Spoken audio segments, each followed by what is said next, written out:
Hey everyone, I'm Kevin Gilligan, and welcome to the 300th episode of the Geeks Out Podcast.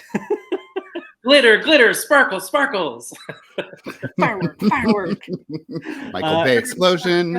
Yes, and joining me for this celebration is my original co-host, Jake Weatherman. Oh yeah, it's a me. And one of the most frequent co-hosts. Seriously, he's done 33 episodes. He's co-hosted with me, Jon Herzog. Hey.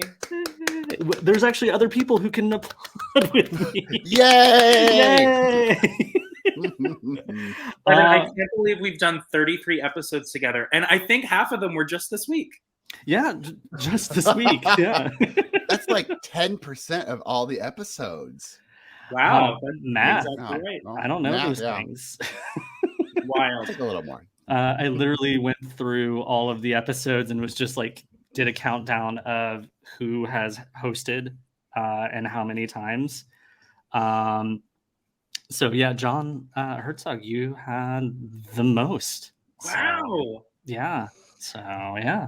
That's exciting. I'm loving the giant 300 behind you, Kevin. It makes me want to kick someone into a deep pit while wearing some kind of a leather, breechcloth sort of an outfit. Right. And then I seem to remember those weekends with you. Oh. Well, it's been 7 years of the Geeks Out podcast. We've been going for 7 years when we restarted from the initial iteration that started years ago with John Jarrett and Graham Nolan. Graham, who did the most recent episode, the 299th episode. Unfortunately, Graham birthday right now, so happy birthday to Graham. Yes, happy birthday, Graham. Oh yeah. Mm-hmm. So we're going to briefly reflect on the last 7 years. We're going to look to the future and tease some of our bonus Flame Con Retrospective that we've got teased up as our bonus episodes. We're doing all this and more in this week's very special episode of the Geeks Out Podcast. Is there music now? If I was smart, I would have queued up the music, but I didn't know how to do that while also having headphones on. It was a whole thing. I'm not technical, so just imagine that. I mean, for the audio.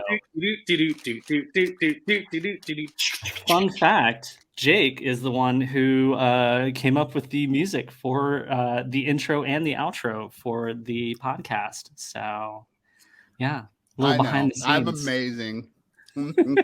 I'm surprised you guys are still using that. Well, I'm what's it called? Lazy.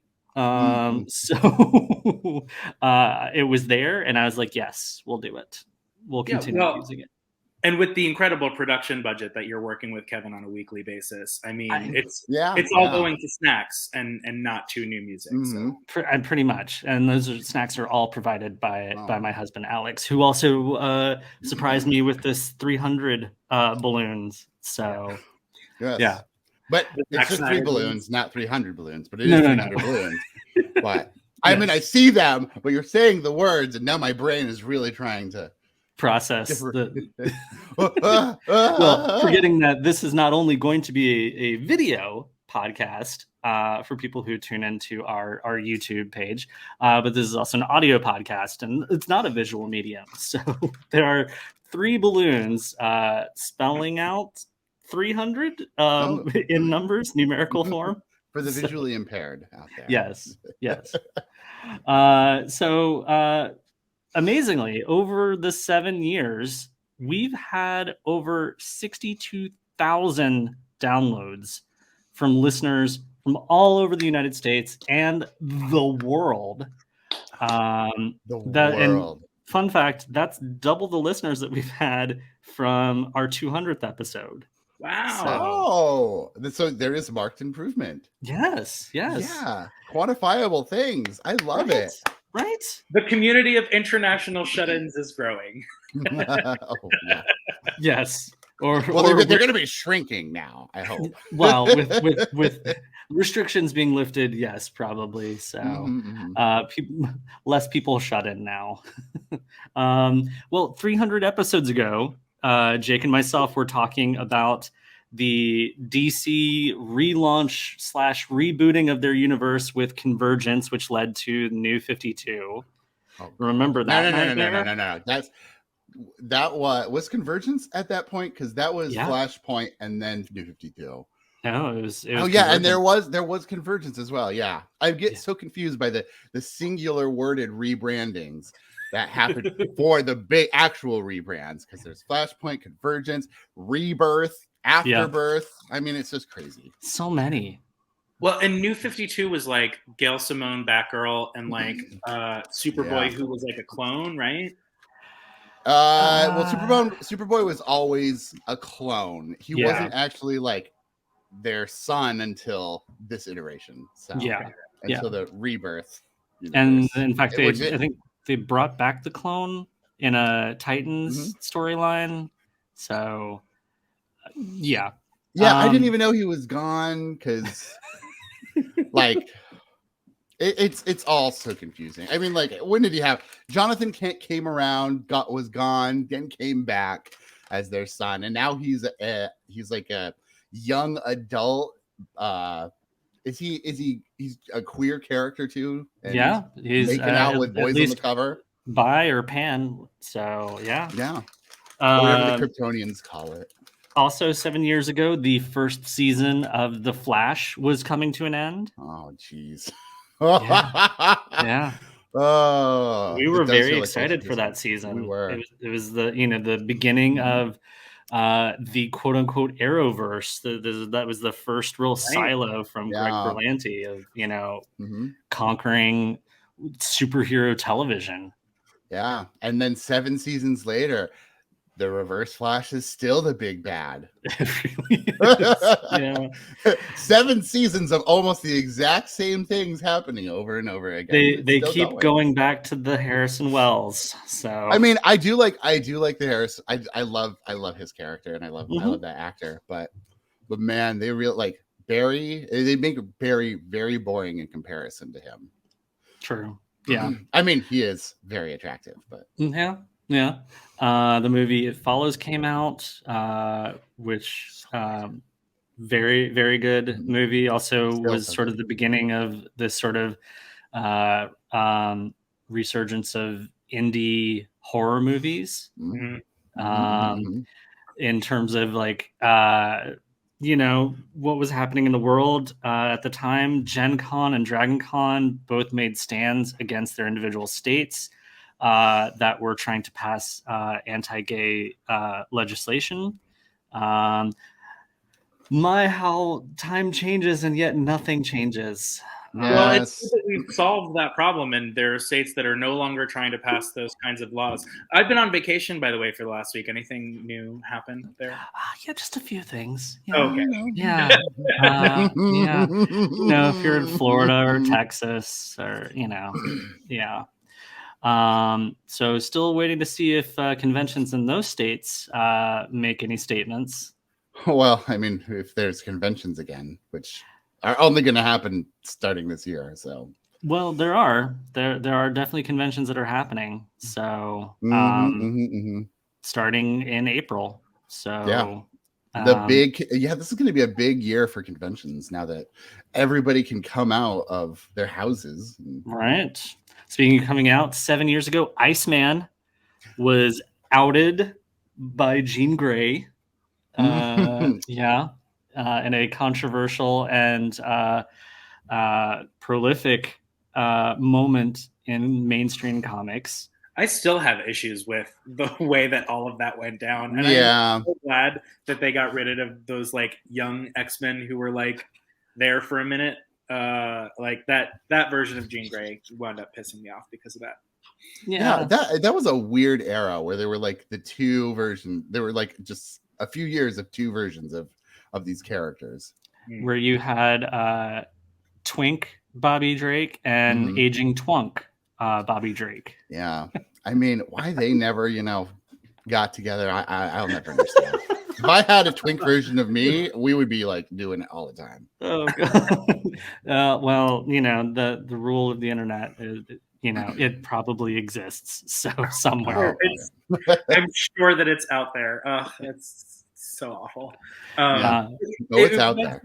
It was good of Marvel to, bring Bobby out of the closet and then, really embrace the full spectrum of body diversity within the gay male community between twink and aging twink. Yes. Yes. And then also 7 years ago, Flame Con was a mere 2 months away from debuting. Wow. Yeah. Wow. Yeah. So this is all things that happened when the Geeks Out podcast re-premiered as we were gearing up for FlameCon.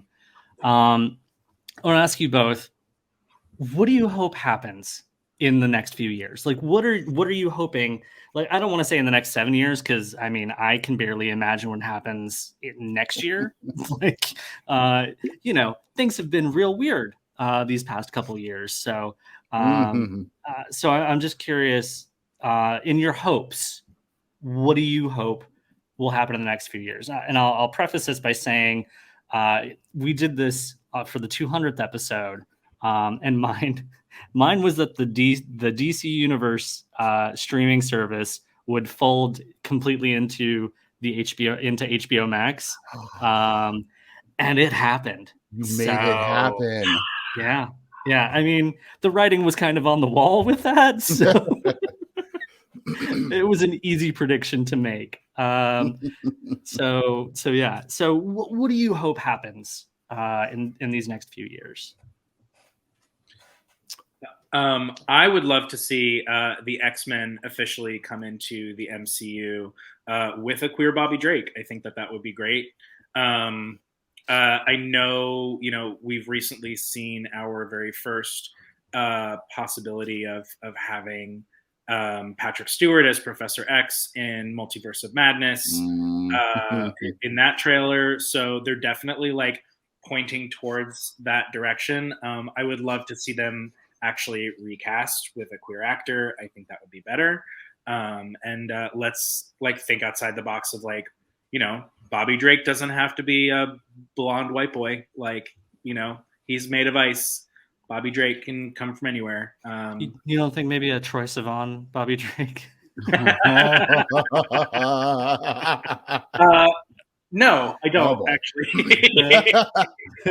I think Troye Sivan is wonderful, and I actually really want to see his new film. But no, I want them to think outside the box. I want them to reinvent the X-Men on film, especially since we're doing this whole world of multiverses, and we've seen what various versions of a Peter Parker can look like. They look like Andrew Garfield and that other guy. Right. And I would like for them to all be, a little bit more diversified than, having 3 white dudes as Peter Parker standing there. Yeah, I really, the saddest thing about that movie for me was that they didn't introduce Miles Morales. I mean, they had the perfect opportunity to. Yeah, and they just really didn't even bother. Yeah. Well, we all felt Jamie Foxx's character's sadness in that moment where he's like, "You're from Queens, right?" Another white boy from Queens, like, exactly, that. It's like, yeah, I want to see, the X-Men fully embrace what the X-Men should look like in 2025, right? And I would love to have a queer Bobby Drake there. And maybe, as a nod to what happened 7 years ago, this Bobby Drake can out Jean Grey.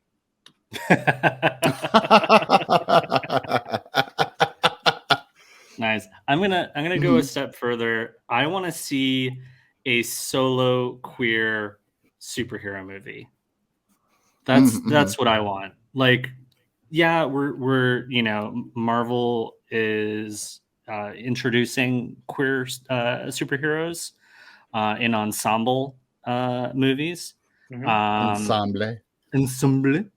We're getting that, somewhat from DC, where we had Harley Quinn's queerness introduced in the Birds of Prey movie, which was more of an ensemble than a solo. So I want a full solo superhero, queer superhero. That is what I hope will happen. Do you have a character in mind? I'm not really picky. I just want it to happen. But I think if I had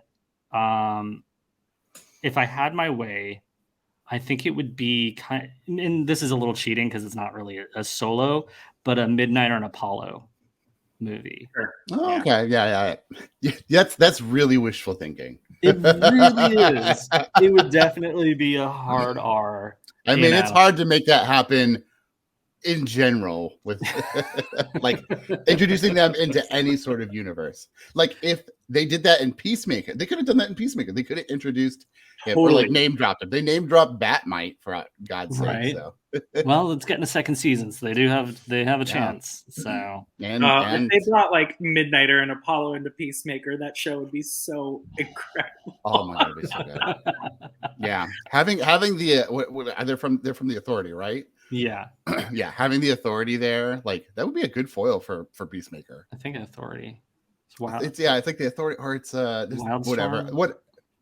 Yeah, it's that universe, but it's like there's like two teams, and one of them's the Authority. But okay, where's Grand Nolan when you need it? Yeah, right. Enjoying his birthday. Yeah. Yes, that Wildstorm loving MFer. What about you, Jake? What are your hopes for the well, future? I have some high hopes in this. I'm going to stick in the same genre, but I'm going to move to a different medium that I love. Video games, movies, and comic books and TV seem to be doing a lot with like pushing the queerness of characters and really like making representation matter, but that's missing in video games. And I'm really hoping that in the next 7 years, or just soon, hopefully, with all of these superhero franchises that are getting turned into like these major games, that they kind of sneak in making you play a game specifically as a queer character. Because that is something that is really lacking in video games, and I think the video game world is really at a point where it needs that, because it's the last kind of place that the incels can hide and like pretend they don't live in a world of diversity. So and I mean, like it's also like the last industry that really cares more about like corporate interests over being more progressive for the sake of being progressive. Right. Not that corporations really believe that, but you know, but I'm not gonna like fall into like my whole conspiracy theory thing about it. That's for a different podcast. That's a different podcast. But yeah. Well, I mean, speaking of that, like, what do you feel has been the most significant change that's happened in queer nerd culture in the past 7 years? And we've seen, little things here and there, but like, what has been the most significant for you? I mean, clearly every day, like almost every other day, reading about another character that is being represented as queer in the queer universe. I think one of the biggest things for me is the push to finally have gay actors and trans actors actually play gay and trans characters rather than heterosexuals, even though that's what acting is. I really love what's his name, Davies, who is the showrunner for Queer as Folk and for Doctor Who for a little bit. He did Russell T Davies, right? Russell T Davies, yes, yeah. He really clapped back at some of the actors who were commenting on him saying that on him casting all gay actors for his recent gay show, and he really clapped back at them, and I was like, oh, I love you, and now he's coming back to Doctor Who, and I'm so excited about that. That's a different thing. Well, maybe we'll have a gay doctor. Maybe oh my God, we could have a gay doctor, queer doctor, yeah. What about you, Jon? So I think the biggest shift has been within queer culture itself is just the mainstreaming and explosion of RuPaul's Drag Race. The shift to moving it to like VH1, for example, and the influx of more cash into that show and into the whole World of Wonder like franchise. So I mean, there's multiple countries. We now have an all-stars version of UK versus the world, where we're bringing in people from like multiple franchises. Crisis on multiple franchises. Exactly. Yeah. So I'm not watching the current season because I don't have cable still, so I don't have access to VH1. Does anybody have cable though? No, right? Despite the fact that I pay for both World of Wonder and I'm borrowing Paramount Plus from a very generous friend of mine, wink, I still can't access this current season. So on YouTube, I will watch the pit stop with Monet Exchange. And this past week, Katya was the guest host, and they were commenting on some of the runway looks, and just in an offhand sort of a way, we're criticizing one of the looks of like, that looks like you were cosplaying and you like literally put it together like last minute before you went over to Comic-Con. And neither of those are particularly like nerdy queens or like queens who are known for like doing cosplay. And kind of the wonderful thing about a show like Drag Race that does have a really sort of diverse set of fandom behind it, where you do have queens who will like go down the runway dressed in like a Sailor Moon fashion kind of a look, is that the nerdier fandoms that we're more into of things like Marvel or Doctor Who or whatever have gone into the culture through some of the queens on that show, and because it's become more mainstream, those are also becoming more mainstream as well, and mainstreaming to other queers who are now just getting obsessed with like the MCU TV shows, and like fully went down the rabbit hole of like WandaVision fan theories each week as it was going on. And I think that Drag Race is one of the ways in which that's been happening for your average queer viewer who like maybe is like, Marvel movies aren't for me, but like they're starting to get nerdy shit from like some of the queens on Drag Race, and I love that because however we're gonna get them to come to Flame Con, like I don't know. And just as the means. I mean, we've had like several Drag Race queens that have been at either attended or have performed at FlameCon. Jackie Cox attended FlameCon before and did a panel with Jackie at New York Comic Con, and their show, their one person show that they do is all about WandaVision. So about TV in general, but for me, I think what Greg, like, it's easy to overlook Greg Berlanti in terms of what he's done, because I mean, he's very prolific. He is everywhere, but to really boil down into anyway.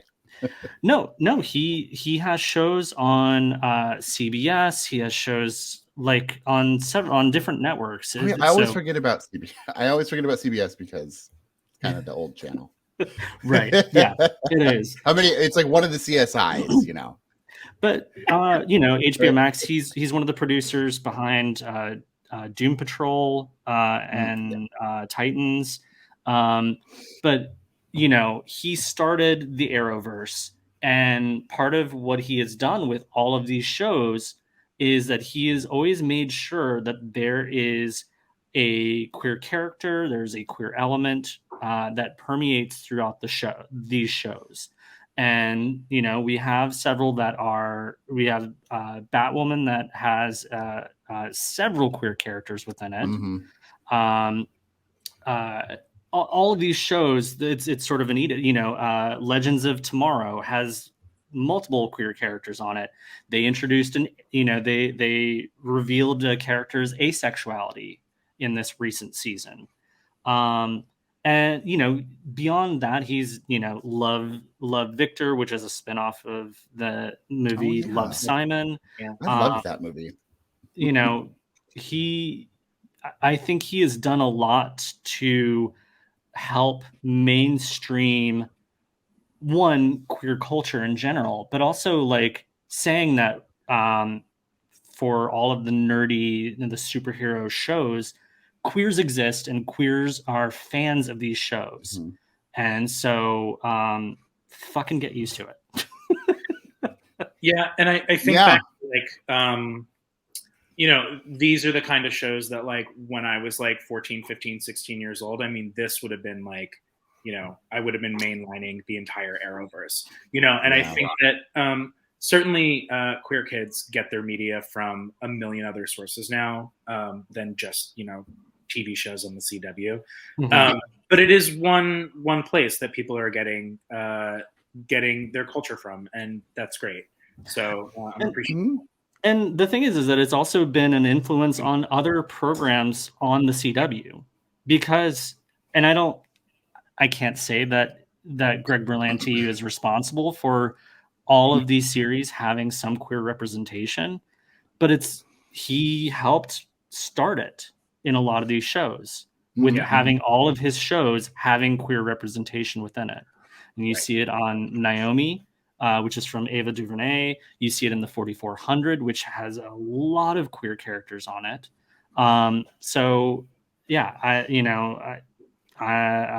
think that his producing has helped make this more mainstream. So. Oh yeah, definitely on those CBS shows, like I'm in the CBS universe and CBS and CW and CBS. But yeah, like it is amazing to think about how much he's done, and like Jon said, if I was 14 and 15, yeah, I would be all over that. Right. Now I'm a little like, oh, I'm a professional comic book nerd, and now I don't have to pay attention to those. How many times are we going to fight the Reverse Flash? I don't care about this. But you're right. He has had a lot of influence in like pushing the queer agenda. It kind of makes it almost sound like it's like it's our real agenda is to sneak it in. No, that's not our agenda at all. Well, you can't stop us. Speaking of comic books, what comic book is most important right now? What do you think is most important right now for you? I'd say all of them. Clearly, it's good that we still have comic books with everything that's been going on. I'm sorry.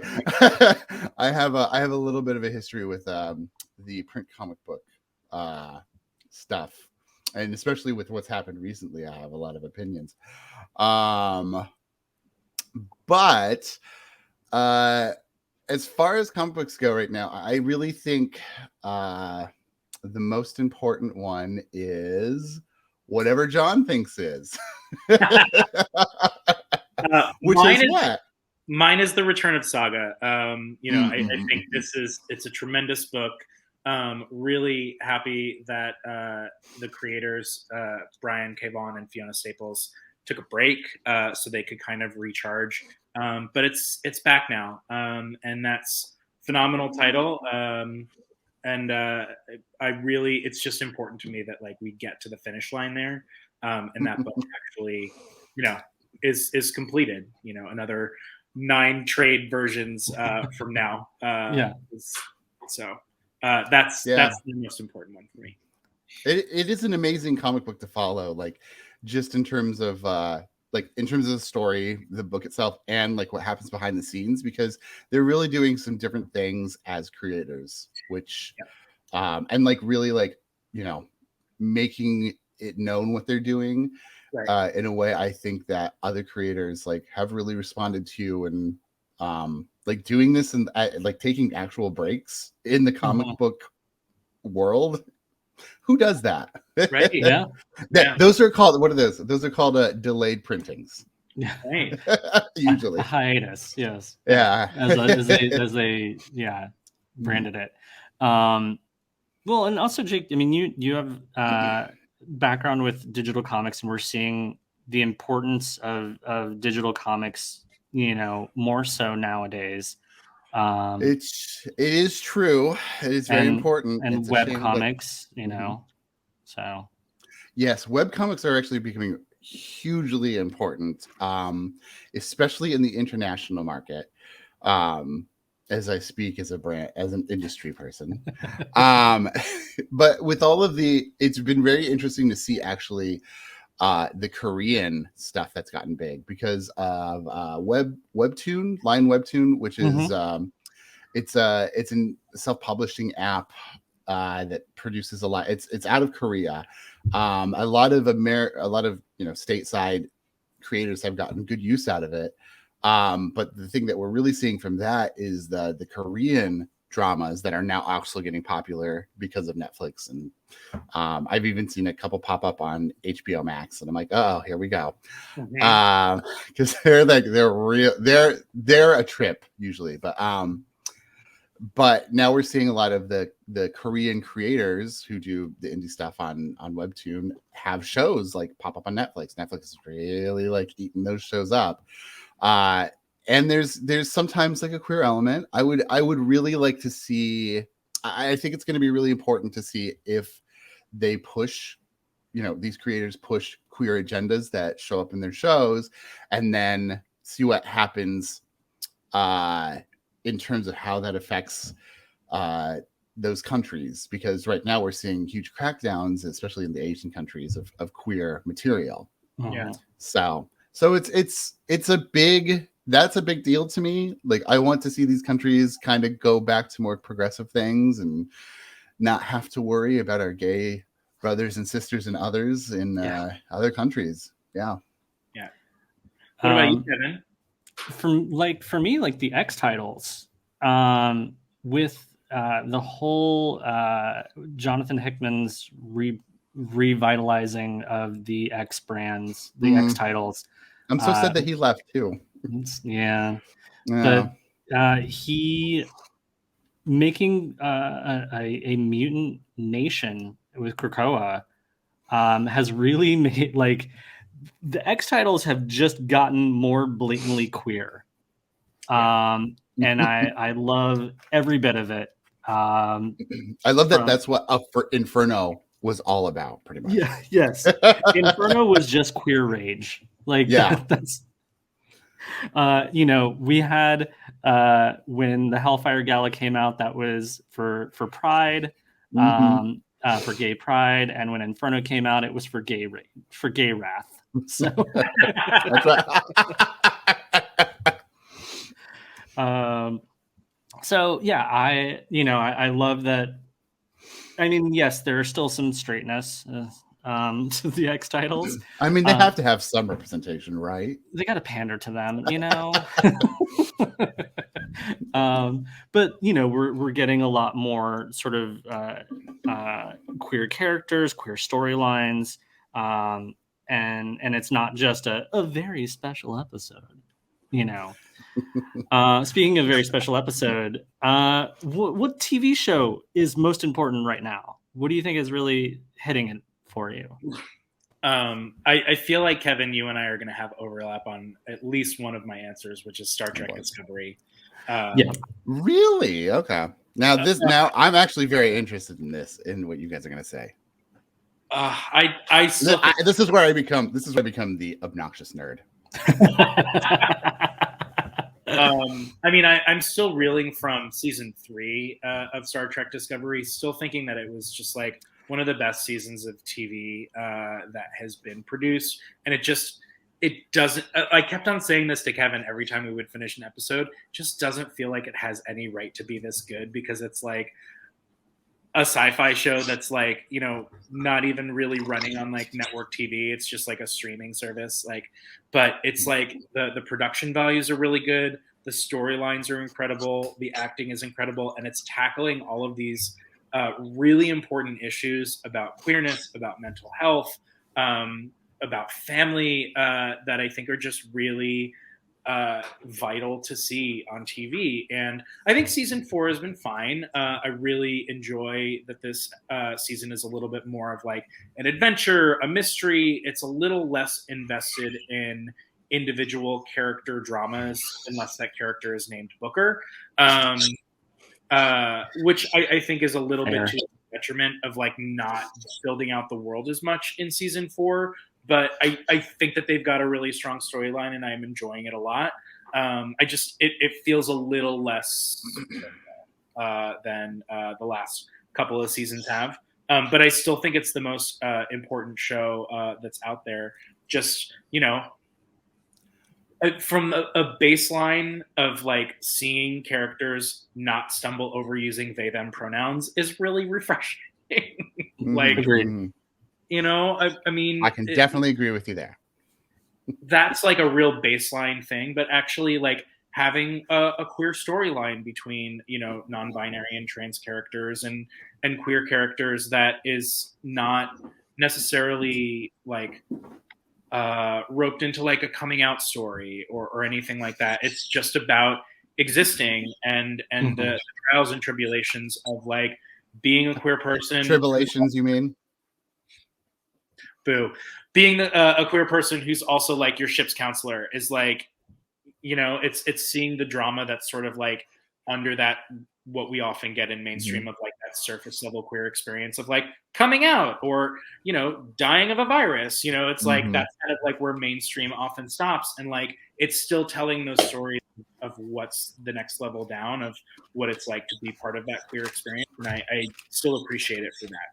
I mean, it's a huge deal, like to have that kind of representation. Right.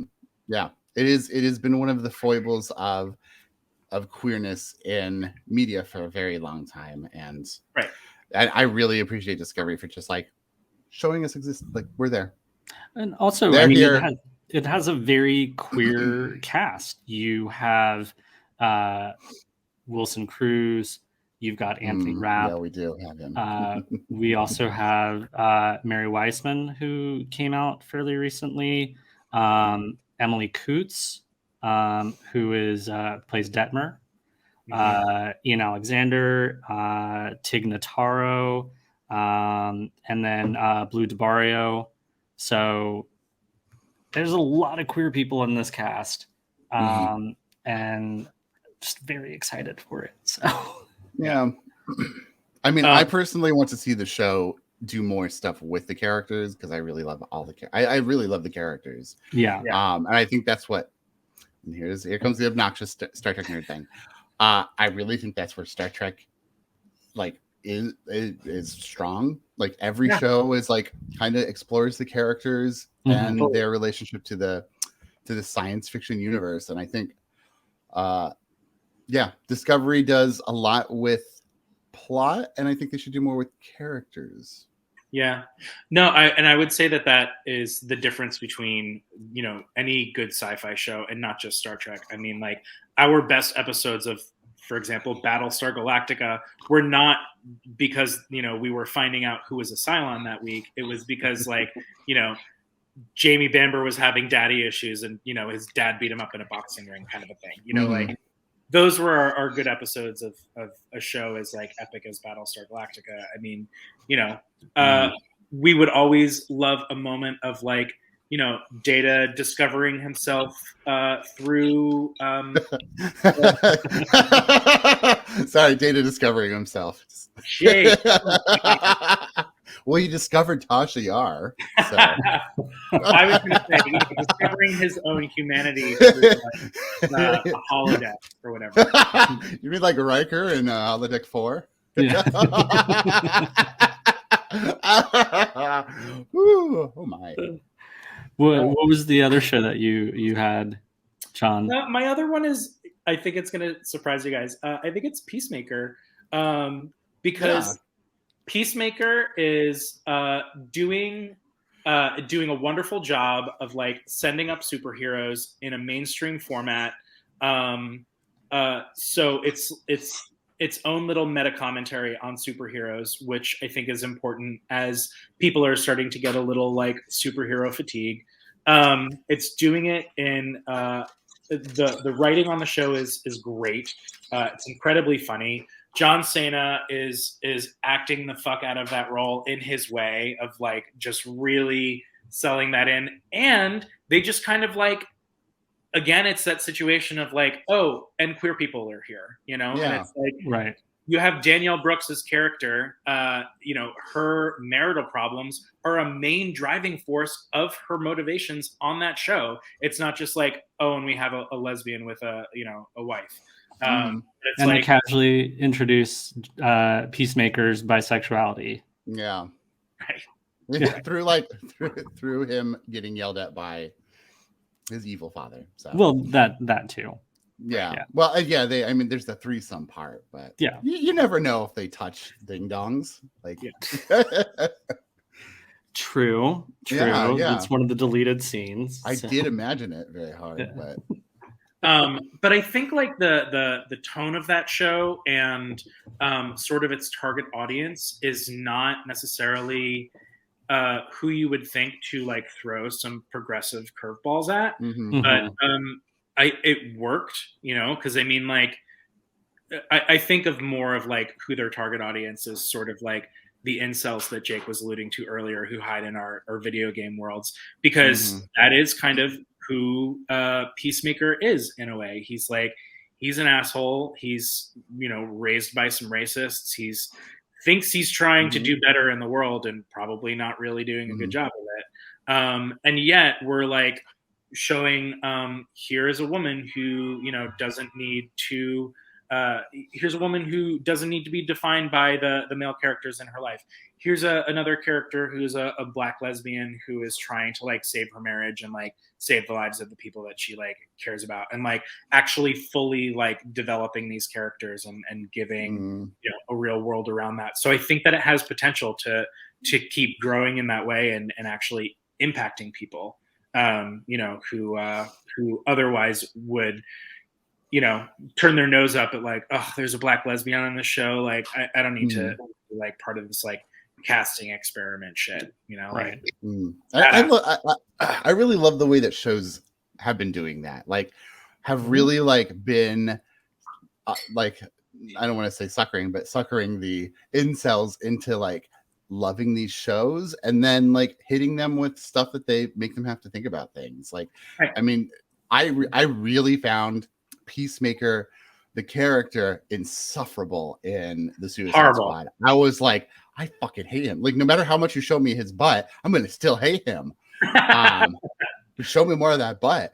And then in the show, like, oh man, they did such an amazing job of really making him like have to take a look, like him really struggling with fighting whether or not to actually like look inside himself, and like really like highlighting that struggle of growth. Like it was really like touching and amazing to watch that. And then you get, but like doing it really subtly, like not really like putting a ton of emphasis on it. You just like see him like, you know, get really drunk and, you know, shoot all the things that he has to like really deflect all of those feelings, especially like having Vigilante as his buddy, like having them to compare against each other. It was really interesting. And then Rick and Morty, like that show has done a lot of like subtly like trying to force, like the more that incels like really like that show, the more they kind of like try and make episodes against them. So in like the subtlest way. And I think that's an important show. It could use more, that show could use more gay stuff though, but oh yeah, very much so. For me, like I mentioned it before, but I would say like the 4400. The 4400, okay. It's been a slow burn. I never watched the original series. But this remake that they've done on CW. Oh wait, this is they are remaking the show. I didn't even know this. I thought it was the original show somehow coming back. No, this is a complete remake of the original show. Where is it streaming, Kevin? It's on the CW. I think you can stream some episodes on the CW app, but I think it's probably coming to HBO Max for the first one. I think it just ended or is ending soon. Is this the one about the plane, the people who disappeared on planes, or no? No. That's Manifest. Similar, but this is people, and it's been marginalized people have disappeared from various points in time, and they all show up at once in this park in Detroit.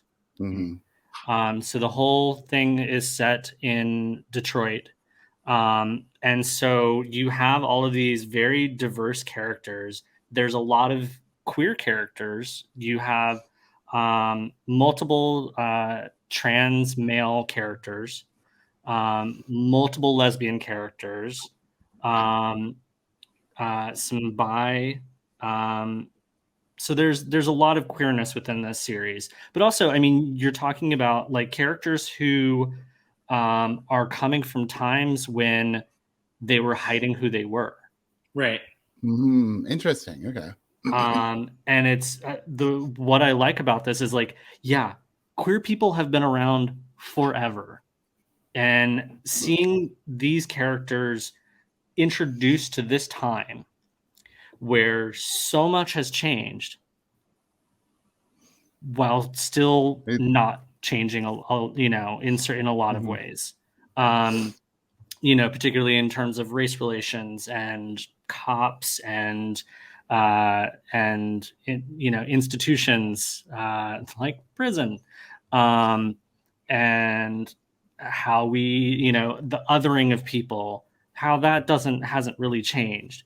And so it's really interesting to see these characters who are coming from this other time introduced into now, and like some of them who were maybe a little more not mild-mannered, who were overlooked during their time and are finding their voices now.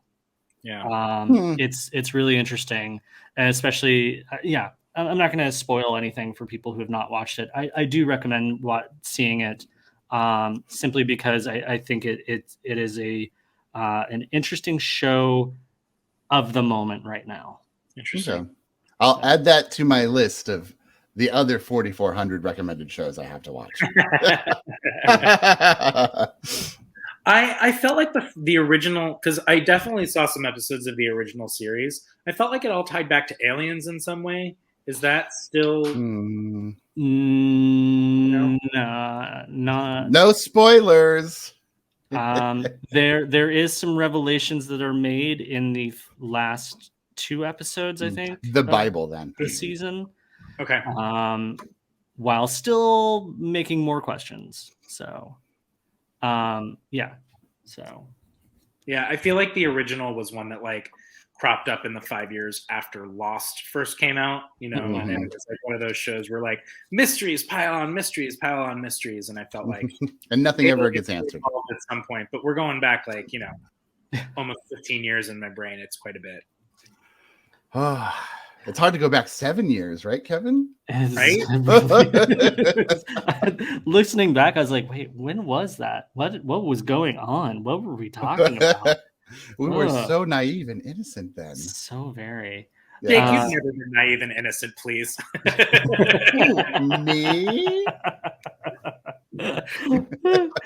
Well, what property that is not already in development do you want to have adapted into a TV show or movie? I'll start because mine is the same as it was in episode 200, is Young Avengers. Now, I will say we have had several members of Young Avengers introduced into or will be introduced into the movies and TV shows. But we don't have a Young Avengers. I think at the end of Doctor Strange, it's going to get announced. Totally. Like after that, all like, the 2-week moratorium on spoilers, I think they're gonna be like, oh, and here's another movie for 2023. Yep. Or a TV show. 2024. Yeah. Yeah, 2024. Yeah. I don't want to think that far ahead. Well, what about you, Jake? What property do you want to see made into a show or a movie?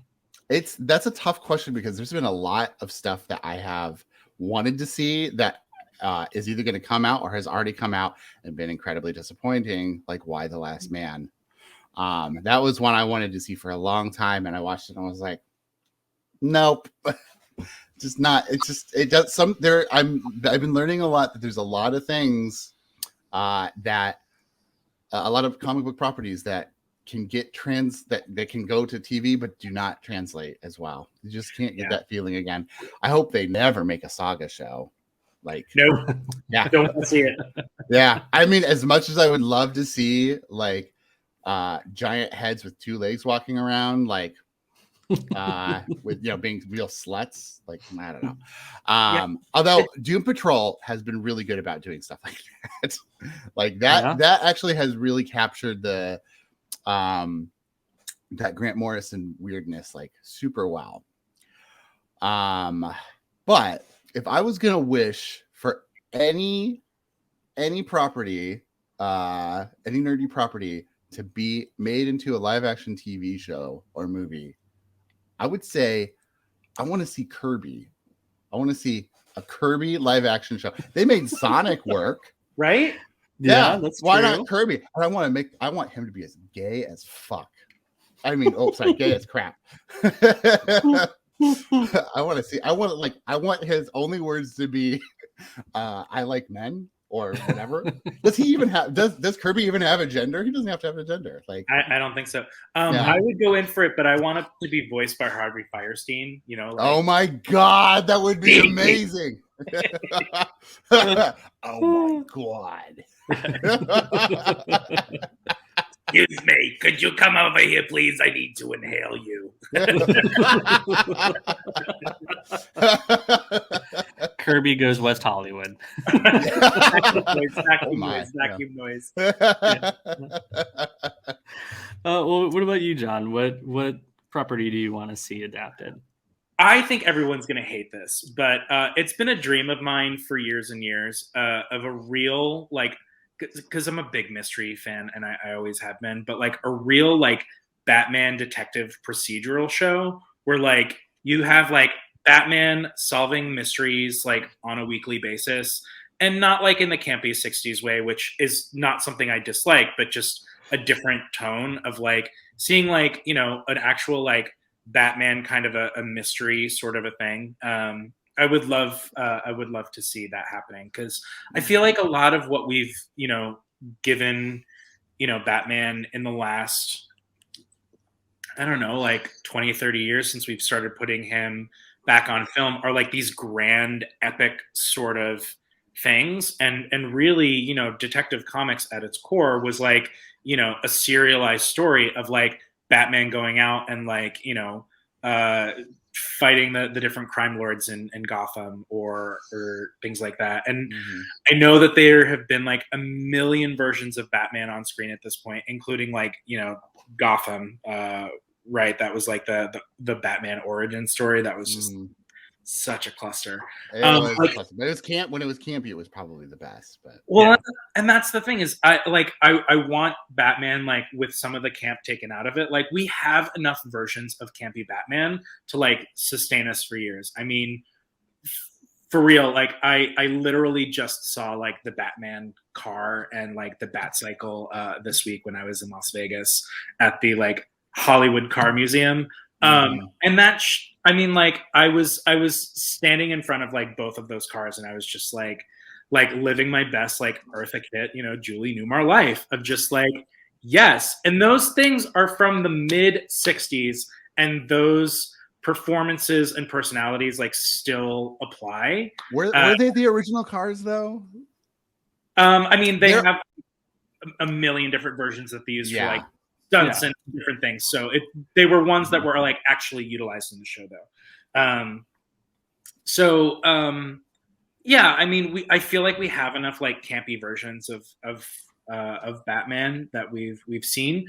I want to kind of go back to the roots of like, seeing Batman just like trying to figure out mysteries and like taking on the different like crime lords without them, also, bringing in the Penguin for like a weird cameo of like, here's Oswald Cobblepot, like that kind of stuff, like, to me undercuts it more than anything else. Like, I just want, Batman without all the tricks and toys, like really just trying to like make life better for people on a small scale in Gotham.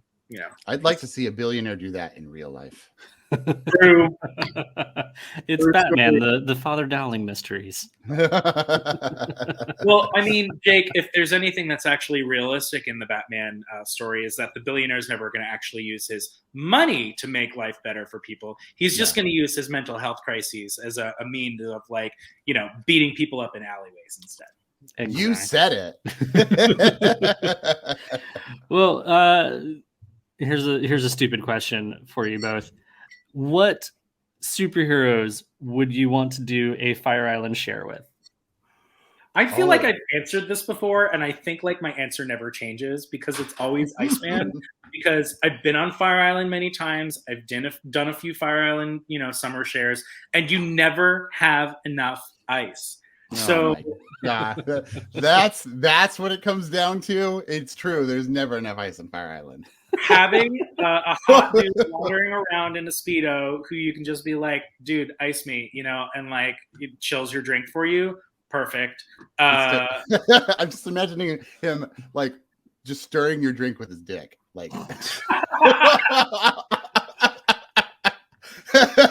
a little like transparent, like hard dick just in your drink, stirring it around, making it cold. Well, the swizzle stick for a reason, Jake. And then I think, to add to the fun of the vacation, I would throw in Wanda, and just bring Scarlet Witch, because if someone can bend reality, they can make my vacation last 2 or 3 times longer than it actually should be.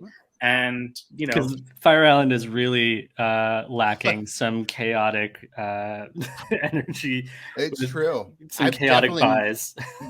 There's definitely nobody on Fire Island who has no grip on what reality or time is. Right. There's nothing there that could help you do that. Well, and it's one of the reasons why Wanda would blend in. Because everybody's on drugs. Right. And then I wouldn't want him in my house, but I'd want to run into him, like maybe in the meat rack. But the Amazing Spider-Man, our Andrew Garfield Spider-Man, who's going around kissing all the boys, doing prom upside down, right? Yeah, doing prom poses with his, friend who looks just like him. Yeah. Oh my! And things would get sticky. So. Right. Well, I wouldn't want him in my house because, like, if you hook up with your housemate, it turns into drama. Right. But, someone you could say goodbye to at the end of the night. Right. Yeah, and clearing out all those spider webs. Ugh. It's constantly having to do it. It's just don't want to do that much cleaning. Yeah, I would probably have to go with Dakin or Dakin, Wolverine's son. Because love that chaotic energy and bad boy, and it's purely a physical thing. Purely, yeah. And I fully feel like I've heard that answer from you before too. Yeah. Somewhere in my 33 episodes that we've done together. Somewhere. Who knows? What about for you, Jake? Gosh, I mean, there are so many superheroes I would love to have a Fire Island share. But when you mentioned it earlier, I couldn't get it out of my head. Apollo and Midnighter. I mean, yeah, they would be. I mean, I could like imagine just listening to them all night long doing it. Like, that would be nice. They would probably destroy the house though, so maybe there would be a bad share. But I think Apollo would be more of the one that's keeping things very much tidy and in line. And very neat. Yeah. I mean, you have like you definitely have the Fire Island daytime part covered with Apollo, like having a fun day, going to the beach, going to tea, dancing, and then Midnighter is like, yeah, okay. That's where it gets real, like meat racky raunchy there. Oh yeah, very much so. Yeah, very much. Would he ever leave the meat rack though? They would totally go to the underwear party or like, you know. Oh yeah. I don't know. And would their house be in Cherry Grove or the Pines? Totally Pines. Yeah. Okay. Yeah. I mean, I would honestly see them more at Cherry Grove, but no. I think. No, you're right. I like Midnighter would definitely want the Pines. Yeah, Apollo would win like one summer out of the year. They would do Cherry Grove, you know, but definitely Pines. Yeah. Yeah. Oh, thank you for making me feel like I live on the East Coast again. Welcome. By specifically talking about these two areas that are very specific to the East Coast. For the 400th episode, we'll ask about doing a Palm Springs share. So, do they have or who you want to go to Folsom or Dory Alley with? Like, right, exactly. Right. Yeah. I went to Dory Alley once. Let me tell you, there were a lot of people in tights and costumes. I thought I was in the DC universe. I'm sure one of them was Andrew Garfield in disguise. Yeah. Yeah, you mean Andrew Garfield in this guy? Yeah. Is that what you said? Because that sounds right. Well, real quick to wrap things up, name one thing that you are getting down and nerdy with right now? What are you consuming in pop culture? I will go first. I cannot recommend the show enough. It's not necessarily nerdy, but there is some queerness to it. Please go watch Abbott Elementary. It is funny. It is queer. It is led by an entire cast of Black women who are killing it every single episode. It is so good. For people who don't really know what it is like an office or a Parks and Rec that's set inside a school in Philadelphia. I've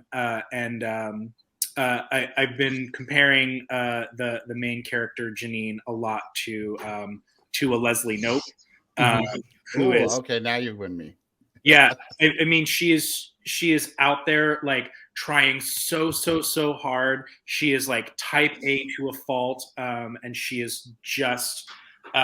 She's just really charming and wonderful. And the cast of characters that they've developed around them is really wonderful. And they like officially brought one of the characters out of the closet after like 3 or 4 episodes of like alluding to him being queer.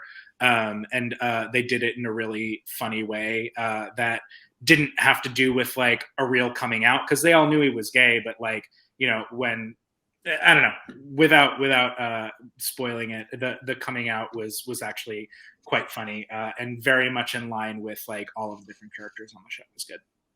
Yeah. I agree. I enjoy the show, and now I will hopefully enjoy it as well. I think I'll enjoy it. Leslie Knope characters. I love Parks and Rec. Love Parks and Rec. I would watch that show 1,000 times if we're watching probably a new show and all. What about you, Jake? Well, this is like a little bit it's something that's been on for a while, but I've come back to it now that it's like all on HBO Max. And it's currently in a new season. Young Justice. I have really abandoned the DC universe for a while, and Young Justice is really is pulling me back. And that 3rd season that only aired on the DC app, which is now on HBO Max, it's one of the greatest like seasons of anything ever. Like just the storytelling, like all the thing, like the ability to be a little bit more dark, like deal with a little bit more adult situations, like really help that show, because it is like it's really intense, really gripping. It has a lot of representation in it, and with this 4th season, they said that if you come and watch the show, if more people come watch it and binge it, there will be a 5th season, and I want there to be a 5th season because it's just so good. Cool. And I never thought in my life that I would love Vandal Savage as a character as much as I do, but man, Vandal Savage is the best in that. And there's queer characters. There's a trans character they had, and yeah. So yeah, it does a really good representation. Like I just can't, I cannot praise that show enough. Like like with the deluge of DC stuff that's been that has been kind of mediocre, except for Peacemaker and Doom Patrol and maybe a couple other shows. Kind of hard to yeah, it's hard to hate that show. Well, I'm gonna do one that's real stupid. Is I just saw Death on the Nile, which is the cursed film Death on the Nile, and wow, because it's I've seen Death on the Nile before. I saw the movie that from the 70s with Maggie Smith and Betty Davis. It's camp. It's very camp, especially with Gal Gadot saying with enough champagne to fill the Nile. There were people who actually cheered in the theater. And unexpected queer moment in it. That I will not spoil. Yes. Does Armie Hammer try to eat a dude instead of a woman? Is that no? But there's several scenes in the movie where he is like, oh, he is going to devour that woman. It is very carnal, and you're like, oh okay. It's definitely interesting. What a cursed movie, man. Yeah. Wow. Oh boy. Yeah. Wow. What a choice, Kevin. Right. No, the other one is I had been binging before it leaves Netflix is the final season of Daredevil because I realized I never actually watched it. So you're gonna have to watch. Is it gonna be on Disney Plus? Yes, that is the question. Yeah, I thought so. Okay. I mean, it's going to be on Disney Plus in Canada, but it has not been officially announced in the US. So from what I understand, they're definitely going to bring it onto the Disney Plus platform. All of the I mean, he was there in the movie. Right. Yes. You know what I'm talking about. It's way past the moratorium for spoilers. Spider-Man. Yeah. That was the best part. Oh my god. I mean, from my understanding, like in the same way that all of the Star Wars cartoon stuff, even if it's no longer considered canon, they've decided to bring those things to Disney Plus, at least for the diehards who want to go back and watch it. So I can't imagine a world in which Disney is just you'll never be able to see, the Luke Cage show on Disney. It's just the question is it about the material because it's just more adult than other material on Disney Plus. So that I think the question was whether it was going to be on there or if they were going to put it on Hulu.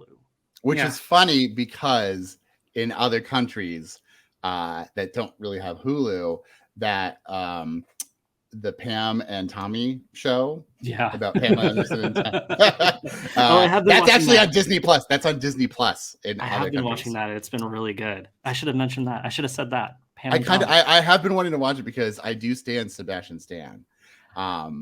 And I really, really want a chance to see his prosthetic talking penis that he has. Yeah. He has it. Oh my god, that's in that? Yep. So it's so nice that they brought that from real life. On that note, so that is it for this week's episode, this 300th spectacular. You can find out more about Geeks Out by going to our website. That is geeksout.org. You can also find us on flamecon.org. We're Flamecon is happening. It's happening, everyone. And tickets are available right now. You can also find us on the Twitters and the Instagrams at Geeks Out and on Facebook as well. We also have, as I mentioned before, we have some special bonus episodes that are going to be coming out this week after this premieres. We have some talks with some of the artists, creators who were at the very first Flame Con for our Flame Con Retrospective. We have James Tynan IV. Woo! Yay! We have Hazel Newlevant. We have the Nicole's from South Street Art Mart from that's a Philly artist. They have a wonderful store in Philly. They were at FlameCon originally as Rainbow Alternative and Taped Off TV. Oh, yeah. And they are now South Street Art Mart. And we also have the wonderful artist Kevin Wada joining us. Yay! So keep your eyes peeped for those bonus episodes that will be coming out very soon. And until next time, we're out.